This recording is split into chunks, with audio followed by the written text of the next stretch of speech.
What's up, y'all?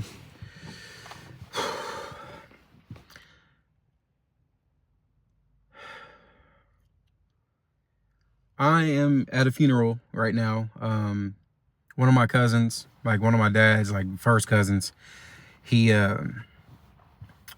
ended his life like a week and a half ago. And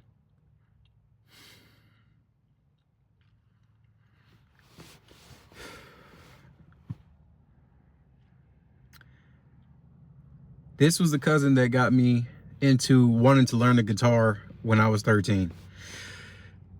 He when you're a teenager, you finally find an interest of your own. You get into it and you don't stick to it. That was what guitar was for me. He introduced me to Jimi Hendrix and opened up my eyes further when it comes to music, and just was probably one of the most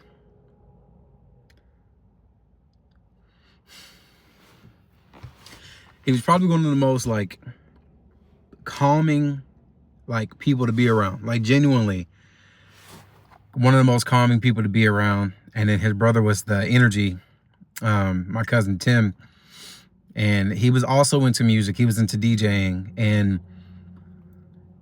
to hear that he passed to me was shocking, because the last time I saw him, he looked like, he was still really into this culture that he was putting him and his dad are into. We're Christian, but they, like his dad was a reverend like type junk. Like they were very like close knit together too. Like they had a very close relationship. And I'm not gonna put all his like business out there. But this actually, it's not an emotional hurt. It's more of, there's something like right here that's very warm, but it's not comforting. Hearing the things that he went through in these last couple years is pretty sad, because I myself dealt with, depression from a young age, and it affected me a lot, because you're never really happy. Like you would have moments where you're feeling good, but you're never really happy. And it's tough. It's tough on, people. It's very tough on people that can't get out of it, basically. And hearing, about his job, because he's the first paramedic in our family on my dad's mom's side. For every generation has never had a paramedic rather, and he was that first one. And he was a very gentle guy. Like he's very gentle. So I would assume, seeing all of these people that are in the worst states ever from car accidents and things of that nature can continue to weigh on you, on top of what you're already dealing with. That is just some tough stuff to deal with. I would like to say that I'm very much strong enough to go through that, but you never know until you go through it. You know what I'm saying? Like, I have a buddy at my church. He's been shot twice. But when you see him, he doesn't act as if somebody tried to kill him before. You know what I'm saying? Because he's like, it does affect him, but it doesn't like control his life. I feel if I were to be shot, I wouldn't know how to feel. I wouldn't know if I would still be this strong person, this person that has enough courage to jump in the line of fire, the person that has enough strength to protect my wife and my daughter. But seeing him in there and how small he looks, because his soul is no longer in his body, but he is not the same person. I remember seeing a year and a half ago. It's very sad. It's very sad to see somebody that you look to as this personification of a gentle man. Like, he loves his kids. You know what I'm saying? But to see him in there, and he looks older than my dad. My dad is his older cousin by like 6-7 years. And to see him, hair mostly gray, cheeks sunk in, eyes sunk in, it's just sad. It's sad to see somebody go from life to them not being here any longer. And in the history of my life, when family members have passed away,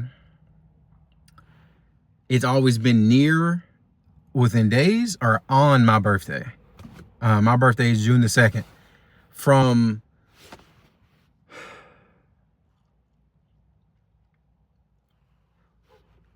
like 8 to like 19, I had somebody die on my birthday that day. My great grandfather passed away on my 13th birthday.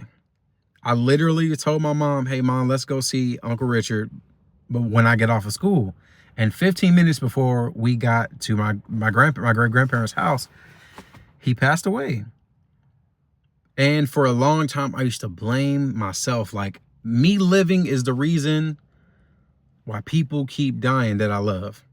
Because I'm young, I'm impressionable, I'm watching all these movies, I'm listening to all these, not even music, I'm reading like all these different books. And I didn't really understand it. And I felt like, and I didn't believe in God back then either. So I really felt like, for some reason, I was like, God is punishing me. You know what I'm saying? And it's just sad because it's not like, that's selfish of me to think that somebody dying is my fault. My dad was like, you cannot live with that because that is not on you. Like, I had cousins that like 2 years younger than me that I was really close with, like get in a car accident and die on my birthday. And I'm like, it's my fault. I should have called them. You know what I'm saying? Like, you really have to take a step back and say, this is not my fault. Why I'm saying this is because after 19, every time we had a significant death in our family, somebody's baby was born, like within the week of them passing. And I don't believe in reincarnation. That's not what I'm saying. But I feel like the love that was lost, or I don't even, because I still love my cousin, regardless of him being here or not, but him being gone, and then I have a nephew that was born last night.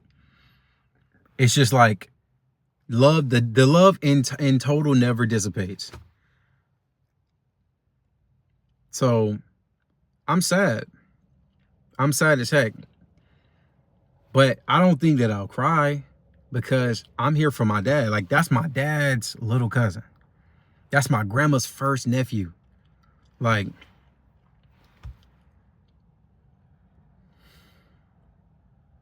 we in my family grew up all on the same block and in my hometown. From the house that starts on the corner all the way to the house that goes to the projects. That is all of my family's houses on one street. It was a lady that bought a house from one of our great great aunts. My house that my dad bought when he was 19. His grandmother's house. My Aunt Sylvia and my Uncle Joe's house. My Uncle Eric, which is his father. My grandfather's house. My grandmother's dad. And then my grandparents. And my cousin Dante, my little brother Uriel, and me, we would all go visit these different houses because it's insane that on this front street is all our family. And then on the houses right behind our backyard, that entire street is family too. So when I say a significant death, I mean one of the people that we grew up seeing that we looked up to is gone now. And he's the first one. He's the first cousin out of my dad's cousins from our neighborhood that passed away. So I'm here for my dad. I'm here for my uncle and my aunt. I'm here for my grandmother. I'm here for my Uncle Sherman. I flew in yesterday from Washington, D.C. to be here, bruh.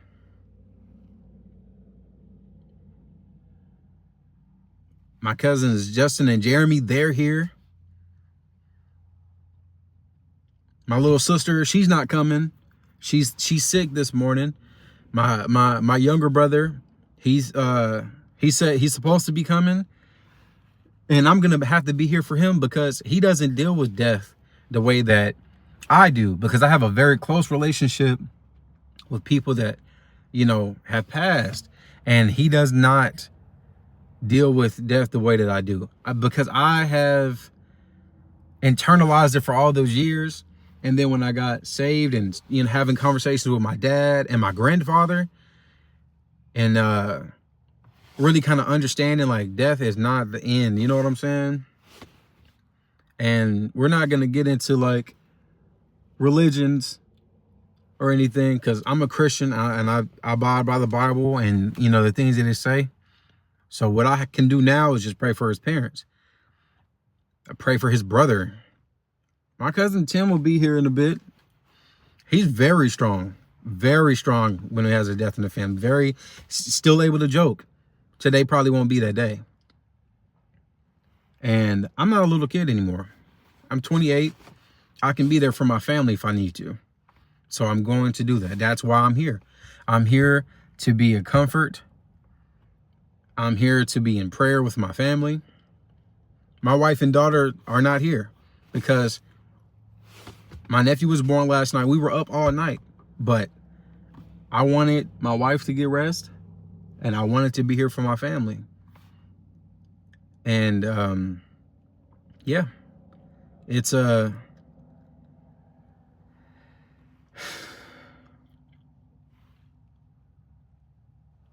it's gonna be an okay day.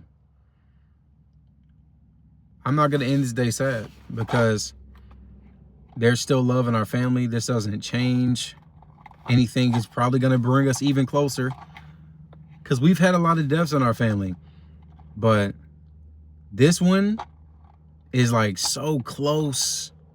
Like, mind you, like my grandmother and her brothers and her sister, they've had, you know, their issues with not issues, but they've had their time where family has died from their generation. But this is me and my dad's generation. These are cousins that we grew hand in hand with. We go to my Uncle Joe and my Aunt Sylvia house, all of us, and just have a conversation with him. When my Uncle Joe passed, I was on vacation with my high school in Washington, D.C., because, you know, you go there for your senior year. And I was there the second day. My little cousin calls me and said, bro, Uncle Joe passed. I got to see him before I went, but I wanted to see him when I got back and tell him, hey, this is what I did. Because I didn't tell him about the first time I went to Washington, D.C., which was my junior year in high school, 2012, 2013. And then my senior year, I went 2013, 2014. And it was just a great experience that time, because this time I was not with my parents. But we all used to talk to my Uncle Joe all the time, dude. Part of me is happy that my Uncle Joe is not here to see one of his nephews, great nephews rather, pass away, because this would have broke him. My dad's very strong, but he's gonna cry today. He was almost crying when we were FaceTiming on Christmas. My Uncle Sherman, he doesn't do well with death. It's very somber today. So I'm gonna be here for my family because it's what I want to do.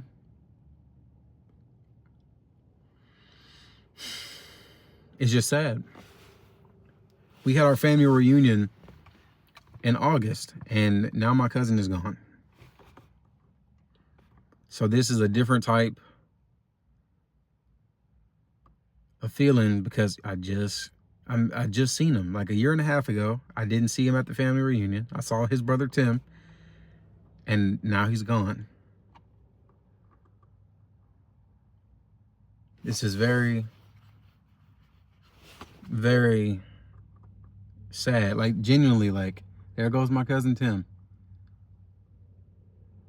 He's walking in right now. This is so freaking, this is sad as heck, bro. That's all I wanted to say.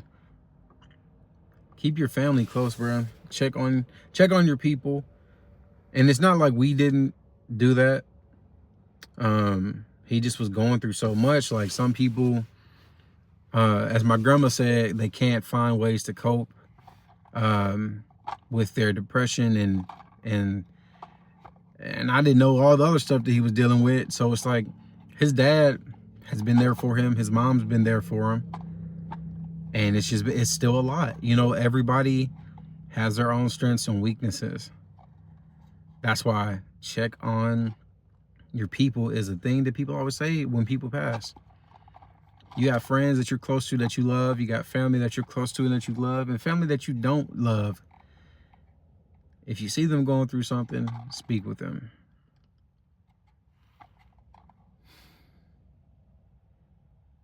That's everything for me. Don't expect anything for like the next week, because I need some time to be talking to my dad, talking to my grandma, my family. So they're more important. But yeah, a death in the family is always significant. No matter how close or how far you are with that person, it's always going to be significant. Peace.